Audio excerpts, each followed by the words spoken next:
في تصوري أن لا يمكن الثقة في فرنسا ما دام هي لا زالت تكذب على الجزائريين في الوقت الراهن، فكيف يمكن أن نثق فيها ما حدث وما تريد أن تصوره ما حدث منذ أكثر من 70 سنة ماضية. وبالتالي فأعتقد بأن هذه الأزمة في حال التأكد من حقيقتها فإنها سوف تثير أزمة كبيرة جدا بالنسبة لعلاقات الجزائرية الفرنسية، وأن ما قامت به السلطات الفرنسية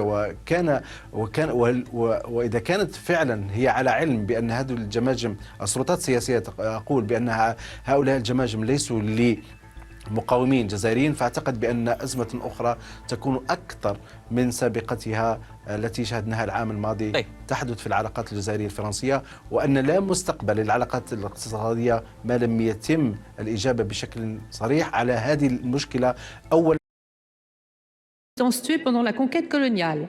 Or, une enquête du New York Times vient de révéler que la majorité des crânes ne seraient pas ceux de résistants, mais non identifiés ou d'origine incertaine. Certains parlent d'imbroglio, de procédures imparfaites, d'autres de scandales d'État. Il semble que le travail du comité d'experts scientifiques franco-algériens, qui œuvrait depuis 2018 à l'identification des crânes, condamnés à la plus stricte confidentialité, ait été écourté. Pourquoi?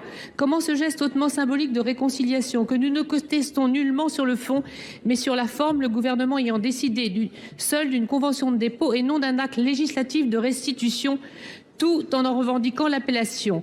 Pourquoi cela a été dénaturé? Madame la ministre, le Parlement, garant des collections nationales, totalement condamné dans cette affaire, et je le regrette, est en droit d'obtenir des réponses.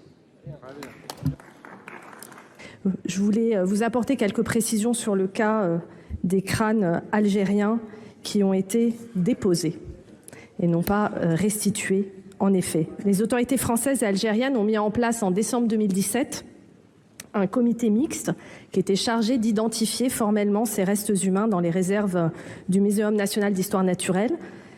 Il y a eu un travail d'étude rigoureux qui a duré 18 mois. La commission est arrivée à la conclusion que 24 crânes sur 45 remplissaient toutes les conditions pour être restitués, mais c'est sur cette base consensuelle et documentée qu'ils ont été remis sous la forme d'un dépôt à l'Algérie. Il n'a jamais été dit le contraire. D'ailleurs, je vous renvoie aussi au communiqué final du comité intergouvernemental de haut niveau qui précisait aussi ce terme de restes humains présumés algériens conservés dans les collections publiques françaises au paragraphe 19.